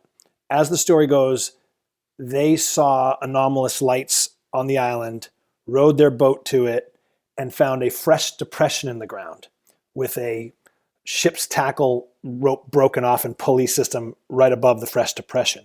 They dug. They got 10 feet. They found wooden platforms, clearly man-made. They dug exactly another 10 feet, wooden platforms, and so on. Every 10 feet, exactly, wooden platforms. Along the way, they discovered things. They found little pieces of chain, things that indicated definitely someone was here, right, at depth. And at 90 feet, and by the way, this goes back to your earlier question, this took about 10 years to get to 90 feet. This didn't happen in one night. They found what's called the 90-foot stone. And it was a rather large rectangle stone with weird writing on it. They've described it as almost looking like ancient Egyptian hieroglyphics on it. And code breakers at the time tried to break what it said, and people have debated what it said. But they breached that stone, and when they breached that stone, it flooded. And they're like, how can it be flooding this far inland? On the island, I mean. They're still on the island. And what they've discovered over the years is that there seems to be, and this team, I believe, has proven this beyond any reasonable doubt to me, that there was a fingered box drain system built on what's called Smith's Cove side of the island that floods that tunnel when you breach it, when you get too deep, when you dig too deep, it floods it with seawater. So to cover up whatever was down there. So, and is that stone still around? No, so it's disappeared to history. Although last season, one of the searchers, Doug Kroll, believes he either found it or he found they displayed it in a Halifax book bindery for a time. And he believed, if I remember this correctly, that might have been a replica stone. And one of the rumors of the stone was that one of these early searchers actually put it in his hearth of his fireplace and would invite people to come see it. Look at this. This is the 90-foot stone from Oak Island. And it's been lost to history since then. A couple seasons ago, Doug Kroll found a stone in that same book depository or book bindery and dragged it out. And it had the similar dimensions to what the 90-foot stone might have been. He's concluded, for reasons that are too long to go into here, that this was probably a replica that they put on display, that it might not have been the original 90-foot stone, because there was no real writing that we could perceive on the, although it was flattened, like it looked like it could have writing on it. It's just so marked up over the years that it was worn down, if you will. So it was inconclusive, but it's somewhere. You know, I kind of believe someone has it somewhere and might not even know it. What do you think is buried in there, if something is? Like, what do you think that the tunnels were dug for? I definitely don't. Or what do you hope that they discover? Yeah, I think.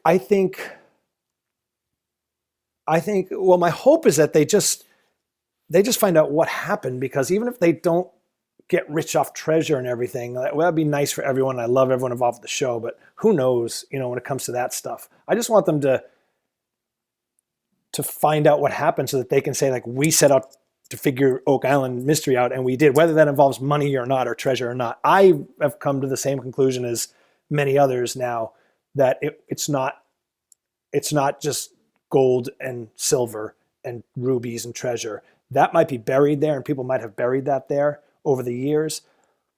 But I think the extent of works that have been done and the age, the time frame of some of the things that this team has been pulling out speaks to either secret knowledge or one of the great historical artifacts that we've talked about before, we've mentioned before.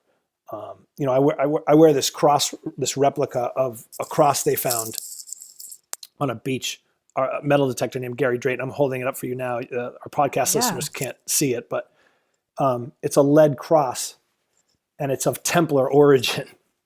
And they found it on Oak Island? Yeah, the design and the lead it was made from comes from a quarry in the 14th century in Dome, France, where Knights Templar were imprisoned.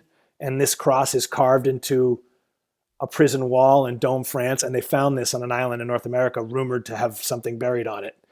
So to me, I believe it's a religious artifact of some kind. And I won't say what, but I do believe that. You talked about the people originally that said they were, Oak Island was always rumored to have like weird things. And I've never been someone that is closed to any of these notions. I look at humans as being glorified chimpanzees, that we're literally like 2 steps away from smearing our own shit on the walls, right? And so the idea that in the vastness of space that we are the only quote unquote intelligent life, like those things just make me laugh. Whatever your religious or spiritual beliefs, I refuse to be so elitist to think that we are the only things out there that know what the hell's going on. And so I've always been open to the, UFOs especially, and just open to it. I'm not somebody that goes UFO hunting, but I'm always open to it. But I had an experience when I went to Iraq in 2006 that was very strange for me, especially as a person that doesn't consider herself very spiritual. In southern Iraq, outside of Talil Air Base, which was an Iraqi air base back in the day. Outside of Talil Air Base, there's a place called the Ziggurat of Ur that you can Google. And I know friends that went to architecture school that when they found out that I went to the Ziggurat of Ur, they were like, "What do you mean?" The Ziggurat of Ur is basically a pyramid with a flat top, so it doesn't have the point at the top, and it's got this big giant staircase. It's kind of a cross between like an Aztec temple and pyramids, and it's as old as the pyramids in Egypt.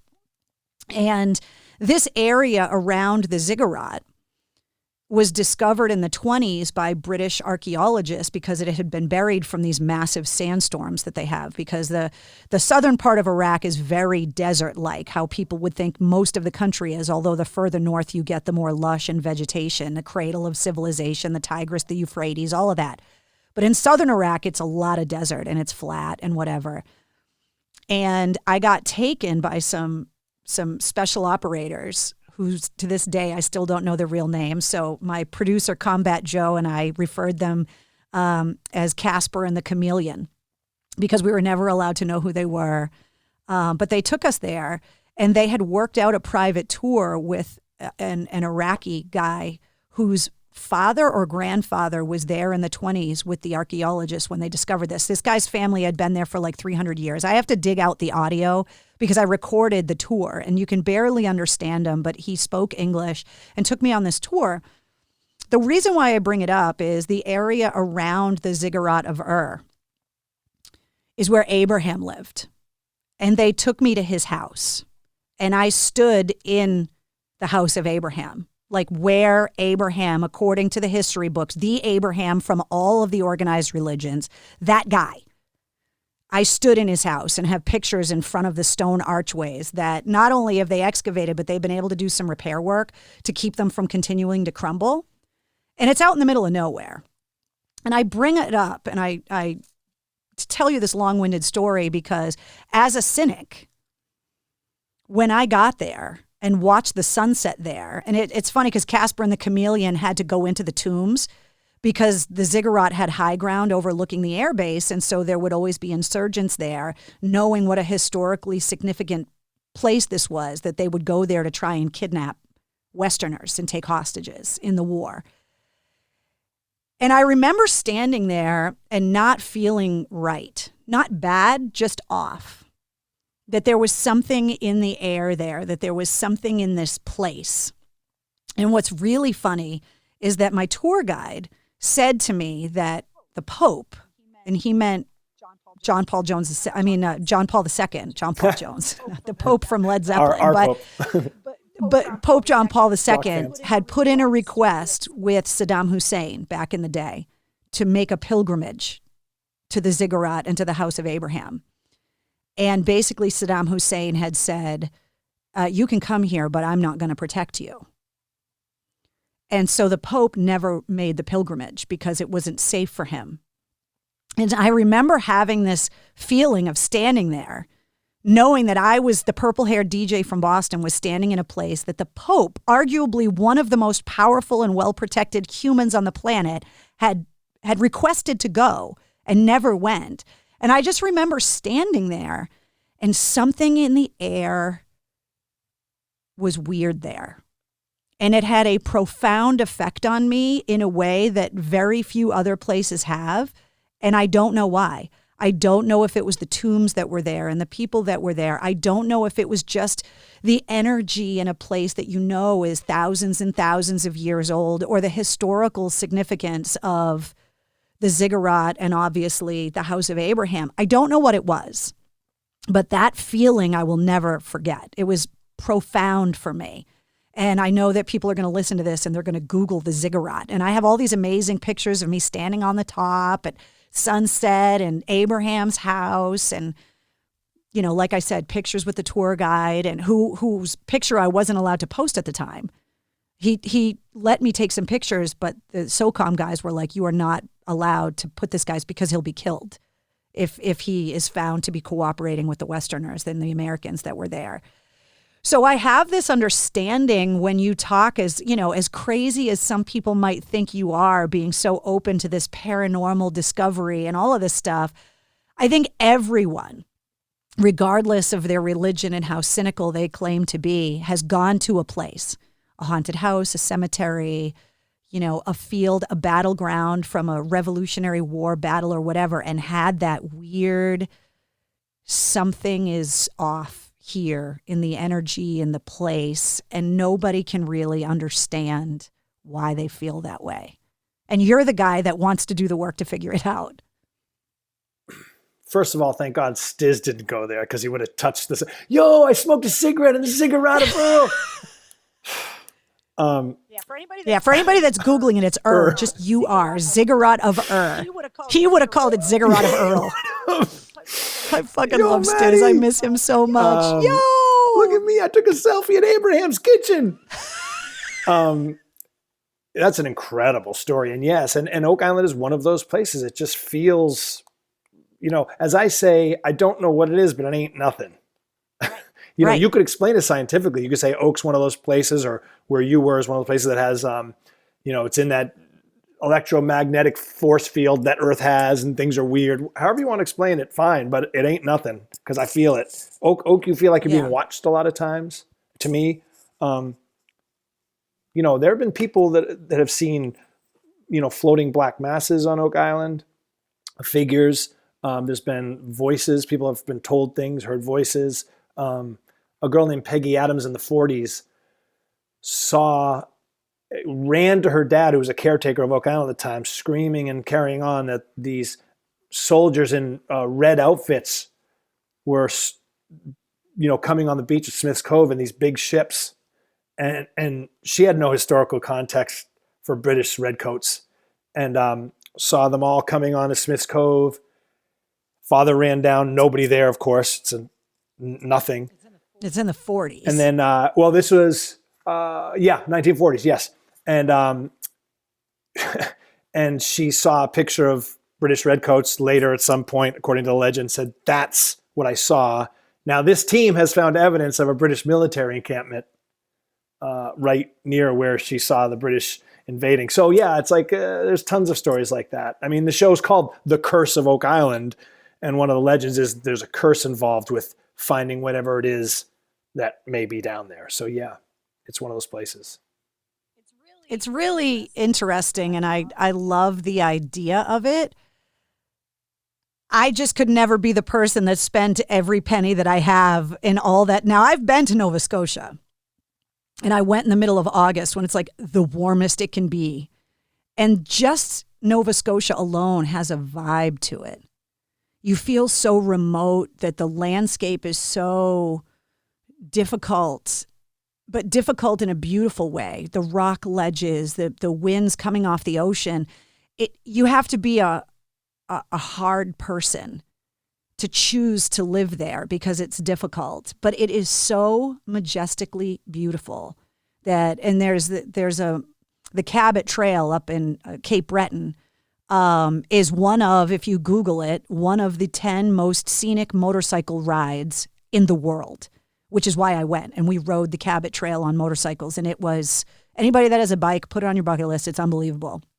So I already think of Nova Scotia as being a kind of place that would have a little bit of that mystique just because it's just such a hard climate, a hard place. And you go there and you feel old in a way. It's very old world feeling because it is so remote and so hard. Yeah, it's rugged. And there's a lot of history there. Yeah. And it was kind of a gateway to Europe. You know, when you think about people coming over, that's kind of the first thing you're going to hit, right? If you after months at sea that you finally see land. If you're a motorcycle person, like you just said, and you also happen to golf, throw your clubs on the back of your motorcycle because there's also Cabot Links Golf Course right on that Cabot Trail. That's one of the most gorgeous golf resorts anywhere in the world, right on the cliffs. Well, Nova Scotia means New Scotland, for anybody that doesn't know, and it is very reminiscent of that's why they named it that, because it is very reminiscent of Scotland. That town, which obviously is where golf. That's right. The town is actually called Inverness, there's an Inverness, Scotland, where they play a British Open. So yeah, it's really cool. It's a beautiful. You're right. It's gorgeous, but it's cold. Like I've had some real tough shoots, and it's also alternately really hot, so it's extreme. You know, I've had shoots like standing in the swamp on Oak Island, where it's been like 110, and there's no breeze, and the sun is just beating down on the muck. I'm sunburnt. I'm wearing khakis and a flannel, and I'm just dying. And the mosquitoes. Yeah, it's are awful. And then in the winter, I've been stood on that causeway when the wind's whipping off the North Atlantic, and it's as cold as I've ever been, man. So it's it's not always easy, but it's the greatest job a person like me could ever want. And then you have been doing this podcast, which is a whole other level of conspiracy, supernatural. So tell me about the Rated P for Paranormal podcast. So I do it with a guy named Anthony Arkin. He is Alan Arkin's son. He's a filmmaker and actor that I met in my New York City years. We remain friends ever since. And what we do is the podcast is kind of split into half. And in the front half, we talk about paranormal stuff. In the second half, we review a paranormal film or television show. So we take paranormal as it appears in pop culture and we analyze it and rate and review it. And whatever paranormal topic that particular film might deal in, that's where we, in the front half of the podcast, talk about whatever that issue is. And then in the second half, we talk about how that film portrays it, what the film was like, what our thoughts are. So it could be witches, sorcery, ghosts, exactly. werewolves, vampires, UFOs, everything. Whatever. So like, a couple weeks ago, we did The Witch, that horror film by Robert Eggers, New England guy, actually. We reviewed that. We talked about witchcraft and witches and spells and all that stuff. So it's fun. If you like paranormal, spooky, unexplained stuff and you love pop culture, it's like we try to mix those worlds, because there's a lot of paranormal podcasts out there. There's a lot of horror movie podcasts out there, but I couldn't find one that kind of broad brush did paranormal pop culture and reviewed it like we do. So I love it. It's called Rated P for Paranormal. It's so fun. Check it out if you're so inclined. I'm one of those girls that's fascinated with vampires. Yes. Not the sparkly ones. That's like I know what you mean. But one of the things that I'm not big on New Year's resolutions at all, but I spend so much time in front of screens now, not only here in MCHQ in my studio, but just constantly with the phone and the laptop and all of that stuff. And as you know, inside a radio station, whatever it is, there's just screens everywhere. So I told myself that I was going to try and read more from an actual book to give my eyes a break, to shut the gadgets off, to just kind of be able to find that meditative place that you find, because I can't sit still. And so I started watching that show called The Discovery of Witches. And it's based on a trilogy of books by this woman who is she's a professor at in California, like a history professor or something. And she wrote this trilogy of books called a Discovery of Witches. And it's all about vampires, witches, and demons, but woven through actual world history, specifically Elizabethan England.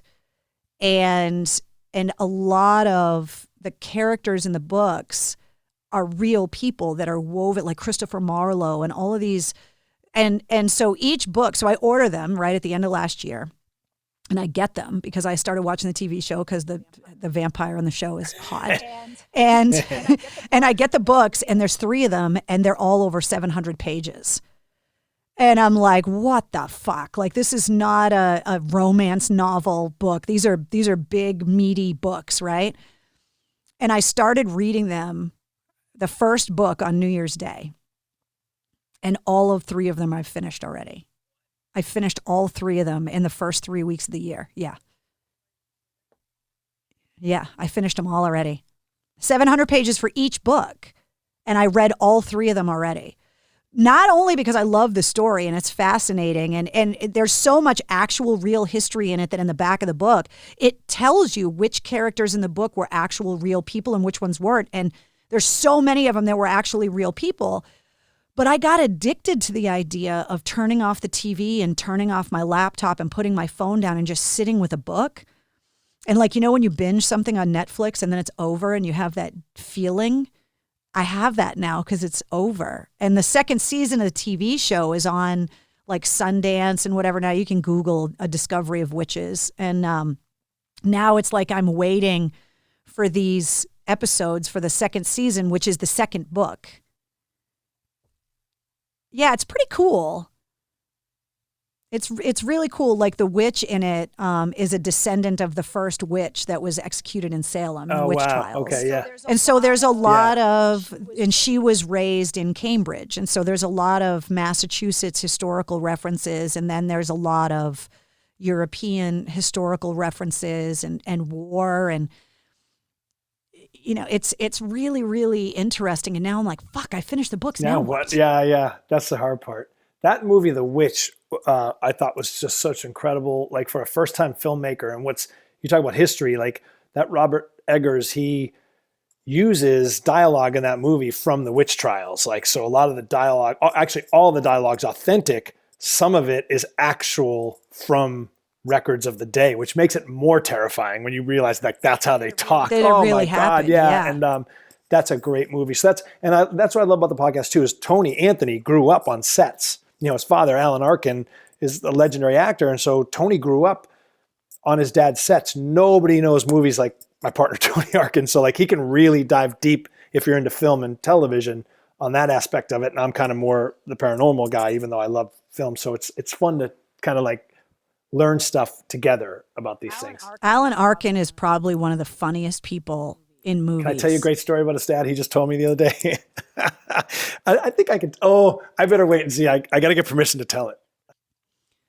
For anybody that's trying to figure out who Alan Arkin is, he's the grandfather in Little Miss Sunshine and so many other movies where he plays that inappropriate old guy. Yes. Like, he's so funny. I got to tell you the story offline when we hang up, because I'll get Tony's permission and then tell it at one of your cocktail rooms if I get Tony's permission to tell it.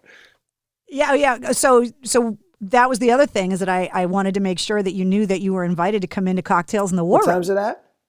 It's Tuesday nights at 8:30. Let's go. I'll show up for a drink. Well, you can't do it tonight because people got to hear the podcast. Right. First. I mean, in the world of okay. Yeah. So you got to hear the podcast first, and then you got to come in the war room, because then people will be able to super get nerdy, because it's like the text line that we used to have at AAF. The comments come in real time, and so people can ask specific questions, and I bring you in via Skype, and it's been super cool to be able to have guests on as well. Love it. I'll answer any AAF questions, Oak Island questions, whatever. I was looking at so I went to mattyblake.com. You have a website, which I just launched mistresscarrie.com a few weeks ago. So it's like awesome to get the website up and running. And looking at your resume between the television stuff and the stand-up stuff, the voice work, the acting, I mean, your career has kind of been all over the place. Yeah. I mean, yeah. I guess maybe to a detriment in a way, I kind of always, someone once said, ride the horse in the direction the horse is going. I never said like, I am this and I will do this. It's like you get offered, like Matty and Nick is the prime example of that. I didn't move home to do radio. I moved home because I got Oak Island and we always wanted to live back in New England. I'd been in New York City area for 15 years. I kind of made it to a point where I could live where I wanted to live. And so we moved back home. And when someone offers you a show with your name on it, you know what I mean? You say Who yes. would say like, well, look, I don't do radio anymore. Like, you're stupid. Like, you know what I mean? Of course. And I knew it would keep my chops up and it would be a fun thing. So, yeah. It's one of my favorite movie quotes from Ghostbusters. When someone asks if you're a god, you say yes. That's it, man. So, I mean, maybe to my detriment, maybe if I had said like, I am, an independent film actor or whatever, you would have success in that area. But I've always, to your point, wherever the opportunities were, and I was a little bit of a chameleon, where I could be ridiculous on the radio, but I could also be embedded journalist, serious guy, and I could do a funny voiceover, but I could also do a serious straight announce, and I could do a dramatic commercial, and I could do a comedic commercial. So I just went where the jobs were, to be honest. Well, you were one of those people, to go back to the beginning of this conversation about, WAAF going off the air. I had this very singular experience where my entire adult life and my entire professional career were under one roof, under one set of call letters. So for me, you had come to AAF, left, come back. You had worked at Entercom at Star down the hall. Like, you had been around, but you were always that person that was always doing a bunch of different things. And I didn't have that experience. So for me, it was so uprooting when AAF went off the air because it was all I knew. And you were one of the people that I kind of looked at and was like, there is a way to kind of chart your own course, diversify, follow your passions. And, like you have a studio at home. I just built MCHQ so that I had a place to work and to be able to kind of do whatever I wanted, and also to be prepared for the happy accident, to be prepared for whatever opportunity could come. And you were one of those people that I spent a lot of time thinking about when, last February when AAF went off the air, that showed me like it is possible and it can be okay. Well, this comes back full circle to what we talked about at the beginning, being ready when the number's called. Someone once said to me, I went to a pitch meeting at MTV. I was pitching a show idea with a producer, a friend of mine. This is my New York City years. And I said, I got it all ready, the pitch meeting, and we met with the executives at Viacom, and he said to me, what are your backups? And I'm like, what? He's like, you never go into a pitch without unless you have 5 ideas. And I was like, oh, duh, I didn't think about that. But it's kind of... I don't like that one. What else do you do? Yeah, that's exactly right. So it's like, I'm looking at your mic flag. I'm looking at that studio you built. My logos. When whatever it is that's right around the corner for you comes, you are more than ready. You know what I mean? So this is a great reminder for me too. Like, yeah, you just gotta keep doing something. I don't do the podcast because it's a revenue source. I do the podcast because I created something on my own. I designed the whole podcast. I created it with Tony. It keeps my skills sharp. I'm performing once a week. By the way, even if we had, let's say we had 1,000 downloads. If you told me, would you drive into town tonight to do a show for 1,000 people? You bet your ass I would. I'd do it for 30 people, right? So whatever your podcast numbers are, it's worth it because you're doing it. And when the next job does come around, you say, well, I host shows on Oak Island for the past 6 years. And I'm the host creator of a very popular podcast in that space of the paranormal world or whatever, right? It's a huge difference. Just saying well, I used to do this. Now I'm waiting for the next opportunity. No, go create. That was the thing that was hard for me is that, the only thing I did was WAAF. Now, I could say I also hosted 250-something episodes of Real Rock TV with Ian, which was great because it gave me television experience, and a lot of that footage is out on YouTube that you can find. And AAF was always a place that was ahead of its time when it came. I mean, we were viral, generating viral content before viral content was even a term. But that was the hardest thing for me, was that all I was the person that worked at WAAF. And so I didn't have, like you had when Matty and Nick went off the air, all of these other things. So I had to sit down and really kind of reflect and go, what the fuck am I? What do I do if I don't do that? Because I don't know. That being said, you could have, I'm sure, within a week, had you been willing to not stay where you are, you could have gone to... Well, I did have job interviews, and I've had job interviews since, and it wasn't even a relocating thing. It was a COVID thing. Right, okay.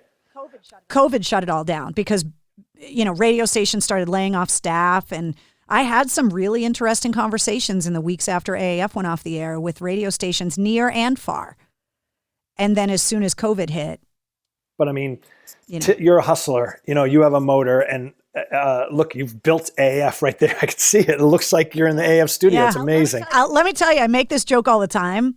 I built a radio station in my house, and it's cleaner than any studio AF ever had. I know that's true. Because that studio was a fucking petri dish. Like the afternoon I was on the air with Nick, and I said, what is this on my, I had stuff all over me. Like, what is this? It was Greg's dip. It was like pieces of Greg's dip. I'm like, I literally am going to throw up. I'm going to throw up on the air. Yeah, that studio was never clean. Oof. Ever. I think back at it now, and I'm like, I can't believe, especially with this germ-phobic life that we're all living because of COVID, I just think about how disgusting that studio is, and that we were all eating in there, and we were drinking and touching the keyboards and the buttons. And how are we not all sick constantly? It's amazing. I don't know. Well, that's why I'm like, maybe AAF Studio made us all have stronger immune systems, which is why we haven't gotten COVID That's what the yet. Immunologists say. They say exposure makes you strong. Yeah, well, then we were in the Vietnam of exposure because we were literally in the infected petri dish in the studio of WAAF all those fantastic. years. It's just unexplainable stains on furniture, and I think back at it, I'm like, that's one of a very few small things that I don't miss. And the other thing is the people. I miss being submerged and kind of enveloped in this creative that, like, at any time you could just run in the studio with you'd come in and be, Carrie, we're recording in the other room. We need a girl's voice. Can you come and do this? Or I would come running in your studio because some big news broke about some musician, and it was instant brainstorming of what we could do to get things moving. And I wicked miss that. That collaboration. I miss that a lot. Is and I get it on Oak, but like I said, I only get it in 2 weeks and then I'm home. In 2 weeks and then I'm home. Yeah. Boy, oh boy. Yeah, like that. Like, I remember, you just made me remember, well, you and I went through, I know we probably got to go, but real quick, and we can do this maybe in the drink, in the war room. I remember you and I at 9/11, we were together on 9/11. Yeah. And I remember when Tom Petty died a couple of years ago, you came running in to me and Nick were doing some fart joke. You came in, you're like, guys, I don't know. I haven't got, I'm getting confirmation from the label, but I think Tom Petty. And then in that interim, we found out he did. And then they said he didn't. And then he said he did. It was like, but and how do we handle it? And start playing, let's see if we can play some Tom Petty music, and let's do this and let's do that. That's thrilling. Yeah, that fever pitch of in the moment. And, I look back at all of the memories at AAF and all of the things, and it's like there were so many amazing times, so many goofy, amazing memories. But especially this year with COVID, I really missed the way that we handled serious things and tragedy together. Because as much of a bunch of idiots as we all were, and as crazy and off the beaten path as the audience of WAAF is. We brag about being the outcasts. We always handled crisis better, I think, than any other community. The rock community, the AAF community, and so many of those milestone moments you're talking about, like being with you on 9/11, those are things that are so ingrained in my brain. And the fact that I was with the people that I was with in that moment, I mean, it's impossible to forget. It's like I could be right back in that studio now. And this year is the 20th anniversary of 9/11, which I can't believe. It's been 20 years. I remember tough guy Rocco. We took a break. Do you remember a plane went right by the studio?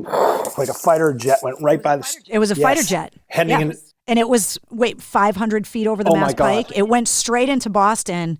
But it was headed eastbound over the Pike, and it was so loud that even through all the soundproof glass that we had in the studio, it shook the building. It was so loud. I remember that distinctly, and I remember walking in. We took a break, like we played something, and you stayed on like through our shift. You came on, then stayed on through our shift, and stayed on that night. Yeah, like Hillman was on in the morning, then he stayed on with me, and then I stayed on with you guys. Like we were all just there. And I remember going into. Because not to get into the whole 9/11 thing, but we were going through it, so we were kind of like at that point almost like reporting on it and just trying to figure out what happened and working it out. And then when that thing flew by, it scared the crap out of us. Like, are we under attack right now? No, that was one of ours. And then he flew off to the side. Okay, and all that. And I just remember we took a break, and I walked into our little office, and Rocco was just bawling. I remember he was just at his thing, just bawling, and I'm just like, wow, Mr. Tough Guy, Mr. All the image, to your point of the type of people that worked at AAF, a lot of bluster to the public, but he was all heart, in a lot of ways. And I'll never forget that moment. I just kind of I put my hand on his shoulder, and, it was something else. I remember driving home every day, crying the whole way home, because I felt like, and it was the same thing with the marathon bombing too, that we were in the studio trying to be so professional and being on the receiving end of all of the sadness and uncertainty and fear that was coming from the audience, that I felt like I was a sponge, like absorbing it and then not wanting to be the blubbering person on the air. And then I would get in the car at the end of the day or late at night, most of the time, drive home in silence and just cry, because it was the only way I could get rid of it. Yeah. And I remember what that feeling was like, and I bring it up because that's how I drove home the night that we went off the air. I can't even imagine I turned the radio off. Because I couldn't turn it on. I couldn't listen to anything. And I drove home that night. It was like, I think by the time I went home, it was like 3:30 in the morning. And I just remember driving home, and there was nobody on the road. And I just cried. And I had been crying the last couple of days on the air anyway, but this was like from my soul, like primal, like sadness, death, like a death wail. That's what and I haven't cried like that since that night. Well, it's funny. I heard it. LB joke on when he was on. He said, "I'm gonna rob a bank and start AF again." Isn't there some millionaire or something that can just start another AF? Come on, guys, let's go. I know. Listen, I buy Powerball and Mega Millions tickets, hoping that could happen. It would be all the bands that I talk to on the podcast are just like, it would be imagining me with the money to be able to self-fund my own rock station. It's like all the money would go to the lawyers to keep us from getting sued. Oh, man. I'm so grateful that you came on the podcast, Matty. It's so good to see your face. I'm so happy that you've been able to kind of navigate that crazy year in such a positive way, and that you're doing so well, and that Oak Island is still doing so awesome. Thank you, Carrie. I really miss you, and I love you. And I just really appreciate this. I love catching up with you again. And I wish I had asked you out all those years ago. In another life, we were married, Matty. Life. You can find Matty, mattyblake.com is your website, obviously. And in the show notes of this podcast, I put all the links up to Rated P for Paranormal. I put up all the Oak Island stuff, all your social media handles so that people can find you. And I'm totally serious about Cocktails in the War Room. Like, we got to work that out, that you got to come in, have a cocktail with us and hang out and swap some stories and answer some questions, because I know after people hear this episode that they're going to want to talk to you. I love it. Let's do it. I'm there. There he is, the one and only Matty Blake. If you're looking for him, all of his links for his podcast, his website, social media outlets, Oak Island, everything you need to know is linked in the show notes of this podcast. While you're checking out the show notes, don't forget to click the link for the custom playlist. I make one for every podcast episode, and of course, this one is filled with awesome Black Crowes music. If you liked what you heard, don't forget to click subscribe so you don't miss anything on the Mistress Carrie podcast. New full-length episodes every Wednesday, plus Monday through Friday, get all of your rock news, music headlines, and industry info in less than 5 minutes with the Situation Report. And like we talked about, join me every Tuesday night at 8:30 live on my Facebook page for Cocktails in the War Room. Huge thanks to Digital Federal Credit Union at dcu.org for sponsoring this week's podcast, and this episode was sponsored by MistressCarrie.com. I want to send some special love to everyone on Patreon with the Mistress Carrie Backstage Pass. And of course, the Mistress Carrie Podcast is a proud member of the Pantheon Podcast Network.